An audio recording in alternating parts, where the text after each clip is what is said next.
Saludos República Dominicana, soy José Eliseo Almanzar y esto es Paneo Semanal por esta Sol 106.5 FM. También en YouTube, en nuestro canal Sol 106.5 FM y en nuestro canal Paneo Semanal, así como en nuestras redes sociales, Instagram, Facebook y Twitter. Dando las gracias a Dios porque nos permite estar aquí con ustedes y a ustedes que nos hacen el honor de escucharnos y vernos. Y saludando como de costumbre a mi querido hermano y compañero Luis Polanco. Muy buenos días, Eliseo. Muy buenos días a todos nuestros amables teleoyentes que nos regalan y nos hacen el honor de su audiencia todos los sábados de 10 a 12 meridiano en este su programa Paneo Semanal. Y como siempre, comenzamos con las noticias y los aconteceres internacionales. Hemos estado siempre insistiendo y ya los amables televidentes, teleoyentes, están acostumbrados a que comencemos por China. Porque China, el mundo se ha girado hacia el Pacífico. Como dijo nuestro querido invitado la semana pasada, Iván Gatón, que el mundo, tú sabes que el mundo es interesante. Un día vamos a hacer un programa de eso, sí. de cuáles han sido los centros históricos. Durante toda la historia ha ido moviéndose el centro de los aconteceres mundiales, ha ido moviéndose en una época Europa, en una época Asia, en una época América. Bueno, Asia, pero no Asia, no Oriente Lejano, como ahora, que es China, ¿no? Ahora es China, Pacífico, Asia, Pacífico. Sino que lo más lejos que llegó fue a probablemente India. Y Asia Menor, lo que es Persia, ¿no? El Imperio Persa. Exactamente, Oriente Medio, que siempre ha tenido una importancia por los conflictos. Y luego se movió un poco más a Oriente Próximo, Vietnam. Ya ahí cruzó entonces a lo que era Europa, ¿no?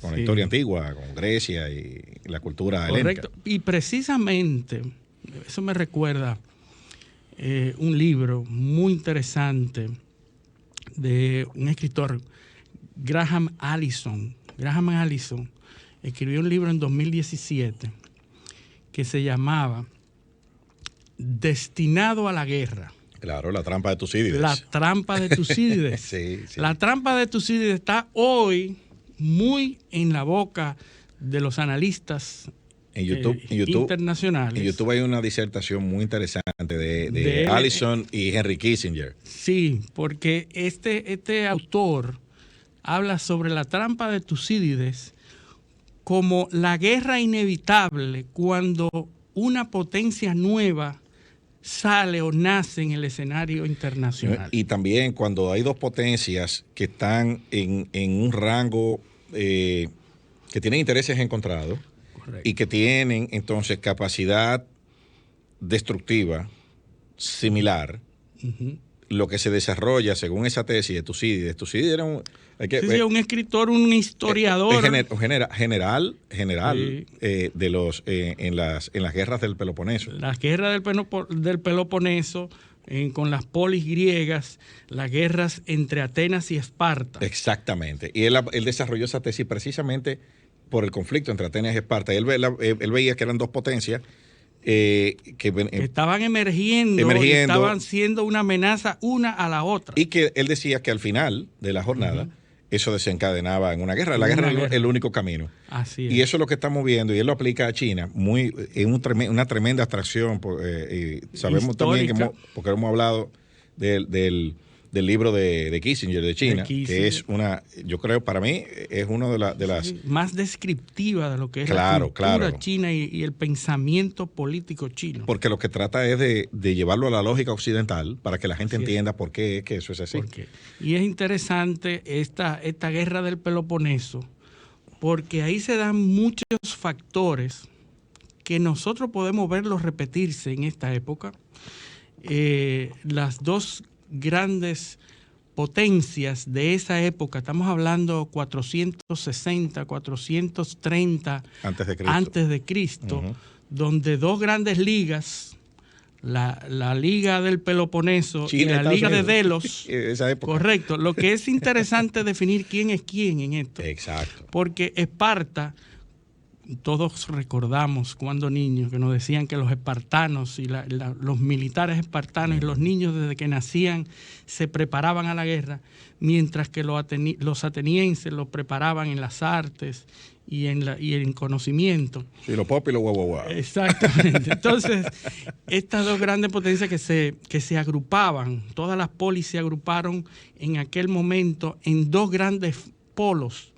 El polo de la Liga del Delos, que era encabezada por Atenas, y la Liga del Peloponeso, encabezada por Esparta, y cómo cada una de ellas velaba por los intereses de las polis o de las ciudades que eran aliadas. Y ahí se producían unas situaciones cuando una polis atacaba a otra y afectaba y determinaba el curso de la historia, porque los líderes ayudaban a sus aliados, cada uno de ellos, ante el ataque de uno u otro. Y la guerra de Peloponeso, que se dividió en tres, en realidad fueron tres guerras, tres conflictos, y se produjeron con esas dos rivalidades, la rivalidad de Esparta y Atenas. Y ahora, según Graham, está viendo lo mismo porque se están agrupando. ¿Y por qué hablamos de esto? Porque ayer terminó la cumbre de países del Pacto de Shanghái.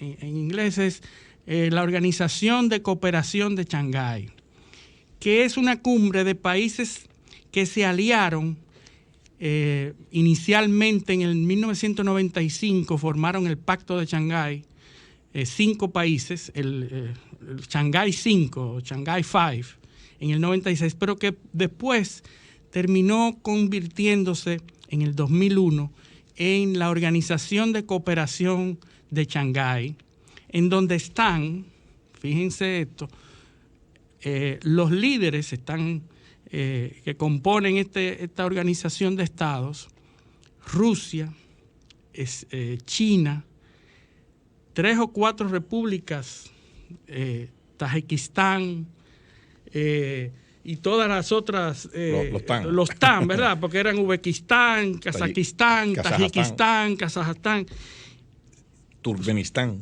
Todos esos países que antes eran de la órbita soviética se agrupan, y entonces está también la India. Este año entró Irán y Pakistán, que ya era parte de ese acuerdo. Fíjense cómo se agrupan y de qué hablan en estos países, en esa cumbre que se terminó ayer.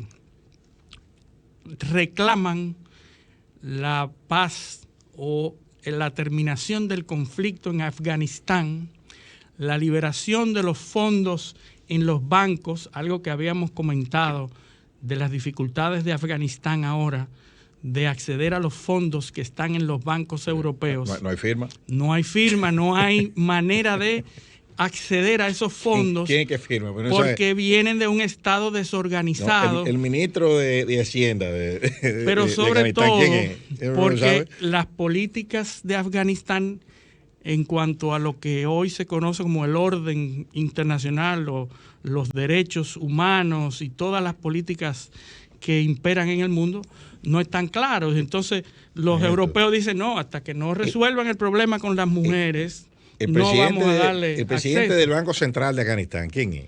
Eso no sabe. Es un talibán. un talibán que no tiene ahora manera de hacer funcional el Estado afgano. Y entonces, pero lo interesante es que esta cumbre de países, que es muy importante, se agrupa y entonces comienza a demandar a la comunidad internacional la salida pacífica y la salida ordenada y el destino de Afganistán, ¿verdad? Reclamando que Afganistán debe ser atendido por la comunidad internacional. Pero no obstante eso, se da a conocer también el AUKUS. El AUKUS. El AUKUS, Australia, United Kingdom, US. Vamos a US. aprovechar para saludar a José, que se está integrando. Buenos días, llegando directamente de la provincia de Barahona. Así es. Todos ustedes, Vamos a comentar todos a los que nos escuchan y nos siguen en este paneo semanal. Así es. Bueno, pues contábamos de lo del tema del AUKUS, Sí. que se anunció Australia, el 15, hace 2 días. hace 2 días, correcto. Uh-huh. Australia, United Kingdom y US. Exactamente. Reino Unido y Estados Unidos. Exactamente. Es un acuerdo para, ¿cómo se llama? Cooperación. De cooperación militar, inteligencia Exacto. y intercambio de información. Intercambio de información. Bueno, en ese intercambio de información había un contrato de unos submarinos. Bueno, incluye No, había un contrato del gobierno australiano. bueno, Porque antes el conflicto viene por eso, porque el acuerdo muy bien, muy bonito y todo. Ahora, ¿qué implicó ese acuerdo? Bueno, que había un contrato para una compra de unos misiles y una tecnología de defensa al gobierno francés, incluyendo unos submarinos diésel eléctricos. Hay que hacer una acotación de que Australia es fundamental para la defensa occidental del mar de China, del mar del sur de China. Que es la zona ahora que es la mismo, zona que mayor atención está captando por los reclamos y la hegemonía que está ejerciendo China sobre esos territorios.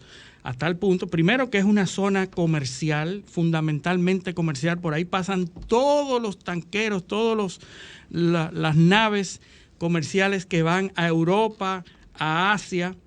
y sobre todo Y es una ruta marítima. Sobre todo por una pregunta que se hacen los chinos constantemente. Dice, ¿por qué los Estados Unidos tienen que cuidar el mar del sur de China? Exactamente. Bueno, el mar del sur de China está determinado por los propios chinos como una de sus rutas. La nueva ruta de la seda marítima es el mar de China, el sur de China, por donde pasan todas las naves que van hacia Europa.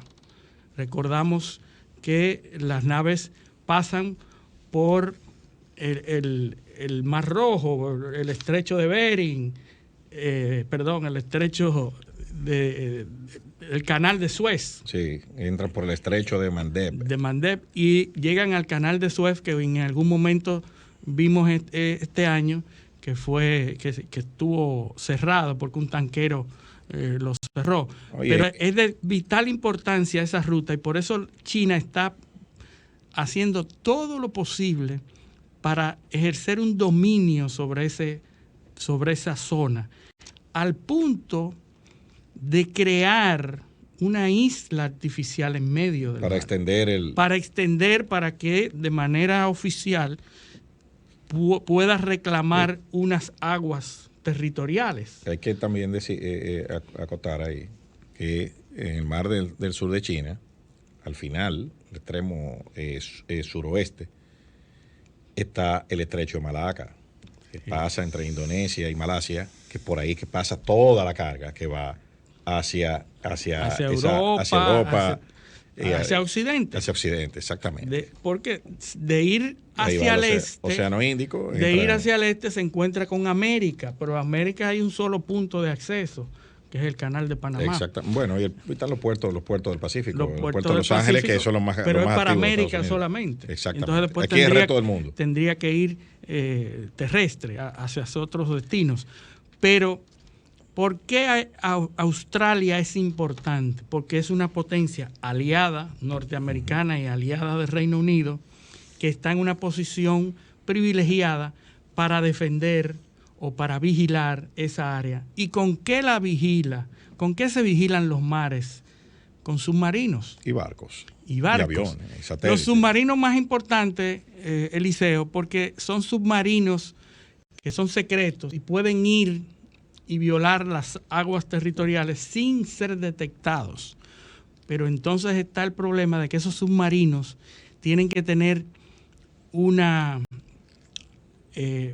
capacidad de durar muchos años, una autonomía, muchos meses, mucho tiempo dentro del agua sin tener que salir a la superficie. Y eso solo lo hacen los submarinos nucleares. Eso solo lo hacen los submarinos nucleares porque tienen la capacidad de producir energía sin tener que utilizar el aire, sin tener que salir. Generar oxígeno, producir agua dulce para la tripulación. Para la tripulación. Entonces, ¿qué pasa? Que el acuerdo que tenían los australianos con Francia, que tú mencionaste, era para producir submarinos, pero convencionales, diésel.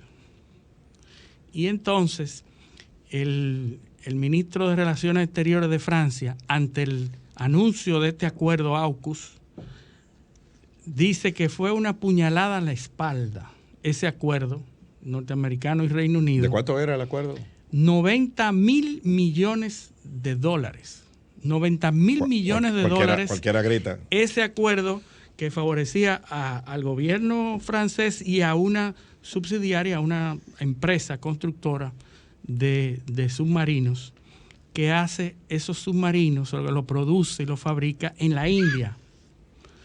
Entonces, una de las justificaciones que aparece en la prensa es que esta compañía fue atacada cibernéticamente en un warfare, fue atacada y 22.000 documentos sobre los funcionamientos de esos submarinos. ¿Se sabe quién fue que la atacó? No, ellos suponen que fue vaqueada por un Estado, porque dicen que solamente un grupo de hackers o de ciberdelincuentes que haga esto solamente puede haberlo hecho si está soportada por algún Estado.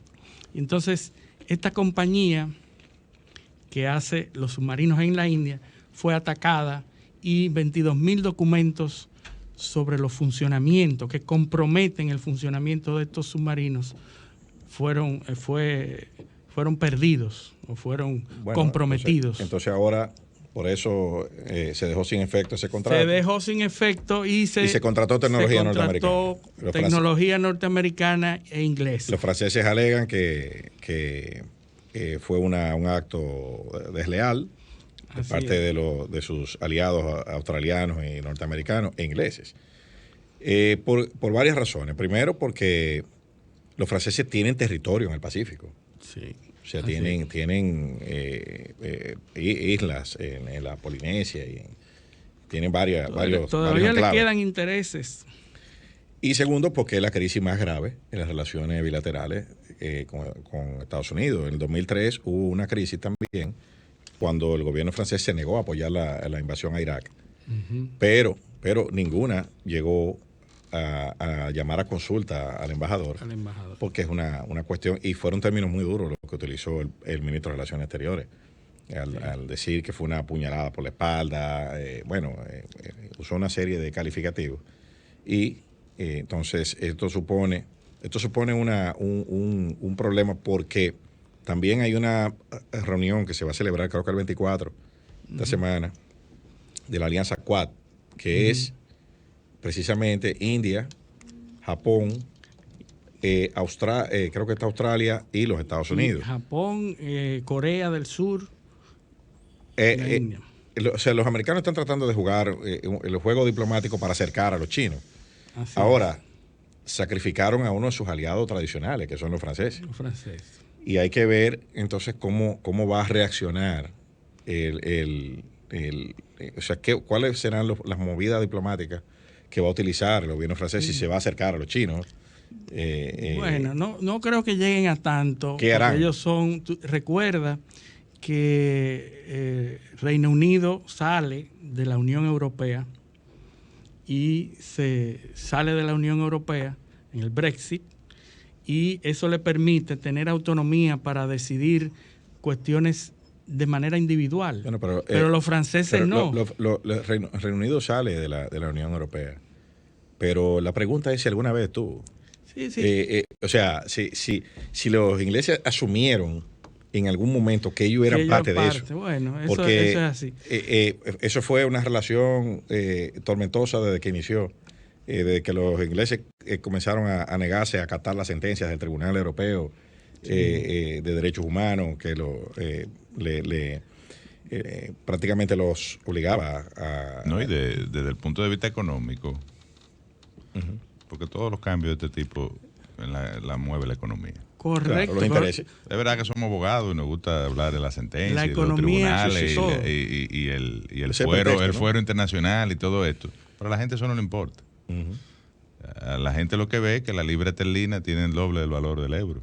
Sí. Entonces entienden Maquiavelo lo decía. que su economía, de alguna manera, junto a Alemania y Francia, y bueno, y es un debate que se da en Alemania, el debate de día a día, con relación al tema de las relaciones con la Unión Europea, y en Francia también, que estas tres economías mantenían a todos los demás. Entonces, un poco lo que se dio, por ejemplo, en España con el Estatuto de Cataluña y el hecho de que los catalanes entienden que mantienen a gran parte de España, y por eso ese movimiento que se dio hace algunos años de independencia, ¿no? Bueno, pero era por Y el control de la caja registradora. el Brexit es un tema eminentemente económico que presiona políticamente y produjo finalmente la salida todo es en la economía. La economía, Reino Unido de la Unión estúpido. Europea. Recordamos la frase de es la economía, estúpido. Recuerda que decía... Y el móvil detrás de las guerras regularmente es la economía. Correcto. El control del petróleo. Bueno, hablamos... en el caso de cómo llega a Estados Unidos el gobierno de George W. Bush a invadir Irak. Porque Saddam Hussein invade Kuwait, entonces se produce el temor, porque Saddam Hussein había sido un aliado de los Estados Unidos como contrapeso, ¿no? Correcto. A Irán. Perder a Irán. el control de donde se produce el tema petróleo. es que iba a tener demasiado petróleo. Entonces en su poder. iba a tener capacidad de influir en los flujos de este producto, que ya cada día es menos importante, pero todavía es muy importante. Todavía. Y en ese momento era lo único para generación de energía, sobre todo la convencional. No era lo único, pero el uso del petróleo generalizado, global, y evidentemente el temor era que Saddam Hussein se convirtiera en una especie de potencia. Una salida al mar a Irak. Claro. Pero cuando hablamos Mar de Arabia. de que el foco de los acontecimientos internacionales está ocurriendo en Asia, en Asia-Pacífico, es porque todo, incluyendo la economía, está sucediendo. ¿Por qué Australia? ¿Tú sabes dónde va el 40% de la producción de vino de Australia? A China. ¿Y qué acaba de hacer China? Subió las tarifas un 200% del vino australiano. Pensé que te iba a decir que iban a hacer un vino chino. No. Le acaban de subir las hay tarifas. vino chino, ¿eh? O sea, los impuestos. Hay vino chino, los chinos lo tienen todo. Sí, pero son buenos. pero tú sabes cuál es el impacto. Bueno, ellos lo tienen todo, no necesariamente es bueno. ¿Tú sabes cuál es el impacto económico de esa medida que China acaba de tomar en Australia? Pero eso lo vendían Impacto aquí. Tú no te recuerdas un vino, la Gran Muralla se llama. Bueno, pero... No se compara, José. Pero fíjense, todo, tal como ustedes han dicho, el asunto es la economía. Todo es económico. Lo único que las posiciones geopolíticas y las decisiones geopolíticas son para defender las posiciones económicas. Y entonces, cuando nosotros insistimos en que miremos hacia Asia y al Pacífico, es porque ahí es que se están dando todos los conflictos, y quizá la historia en un momento determinado recoja y haga que en esa zona se produzcan los acontecimientos más importantes de la historia de nuevo. Bueno, de hecho, como ahorita hablábamos del tema que la economía es lo que determina todo, Perón tenía una frase que se hizo muy famosa, decía que la víscera más sensible del hombre era el bolsillo. Sí, entonces, mira, hay una declaración que se dio ayer, me parece, del alto comisionado de la Unión Europea para Asuntos Exteriores y Política de Seguridad, el español Josep Borrell, a propósito de la reunión del Indo-Pacífico, ¿no? Sí. Donde él dice que el centro del mundo se está moviendo a China. O sea, eso Así es. y que la Unión Europea tiene que establecer políticas para garantizar la estabilidad de la región, incrementar los flujos económicos y la movilidad, es decir, los accesos o la comunicación, ¿no? Aérea, marítima, Claro. y de todo tipo con esta zona del mundo. Es evidente, y eso no hay que China es la primera potencia económica del mundo, o se está convirtiendo ya definitivamente en la primera potencia económica del mundo. No política todavía. La influencia de los Estados Unidos, evidentemente, en términos políticos, sigue siendo mucho mayor. Pero en términos económicos y en la geopolítica de la zona, China, y a nivel global, porque la política china es expandirse a lugares donde no tenía tanta influencia, como el caso de las Américas, por ejemplo. Y hemos visto una política agresiva en las últimas décadas, en los últimos tiempos, de los chinos para establecer posiciones. ¿Y cómo lo hacen? Con inversiones. Inversiones, presencia ofertas, económica. donaciones. ¿Qué quiere decir eso? Creación de intereses estratégicos. Y cuando tú tienes intereses estratégicos, entonces tú justificas cualquier tipo de acción en otra esfera, ya sea la política interna de un país, o el tema de la colaboración armamentista, o todos los elementos, ¿no?, que forman parte de la política exterior, que es lo que tradicionalmente ha hecho los Estados Unidos. En el caso de América, partía de la famosa doctrina Monroe, de América para los americanos, por el tema de que Estados Unidos vivió siempre aislada del resto del mundo y de los conflictos globales, hasta la Primera Guerra Mundial, que ingresa a un primer conflicto global, pero lo hace desde la protección que le daba el Océano Atlántico, ¿no? Y luego en la Segunda Guerra Mundial igual. La guerra que se dio en el territorio norteamericano fue en Hawái. Posiciones en el Pacífico y otras islas, ¿no? Lo más cerca. Posiciones lo más cerca. Sí. Aunque había, estos días revisitando la película Tora. El almirante Yamamoto. El temor de los norteamericanos era que si no reaccionaban a tiempo a la acción que se dio, bueno, liderada por el almirante Yamamoto, de atacar de manera sorpresiva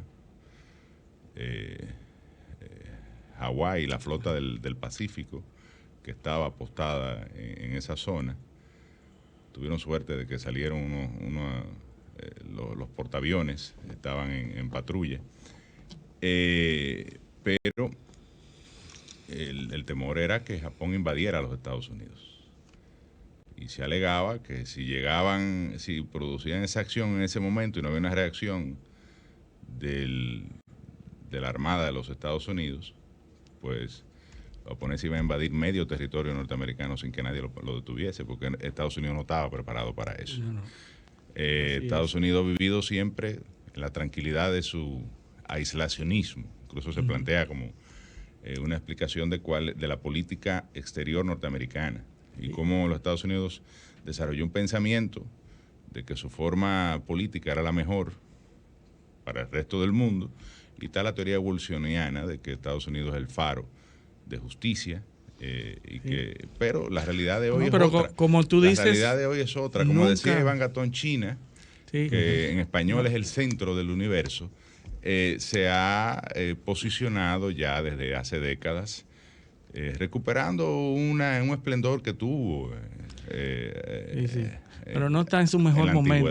No está en su mejor momento. Y lo que se habla es de que Biden está tomando las medidas necesarias y correctas. No está en su mejor momento, pero China es la única economía que creció en la pandemia. Digo, estamos hablando de Estados Unidos. Yo estoy diciendo Estados Unidos. No, China no, indudablemente. Eso es indiscutible. No, estamos hablando de Estados Unidos, que ha pasado por muchas vergüenzas. Por eso decía, ya Estados Unidos no es la potencia económica de antes. Sigue siendo la primera potencia política, y de eso no hay dudas. Y militar. Y militar, lógicamente. Pero económicamente, incluso su hegemonía está en entredicho tanto por China como por Rusia. Sí, sí. Así es. Que están agrupados ahí en esa cumbre que terminó ayer, que por eso es que es muy importante ver el resultado de eso. Bueno, yo creo que tenemos que irnos a nuestra Vamos a ir primera a pausa. una pausa y volvemos. Seguimos internacionales después de la pausa. Internacionales.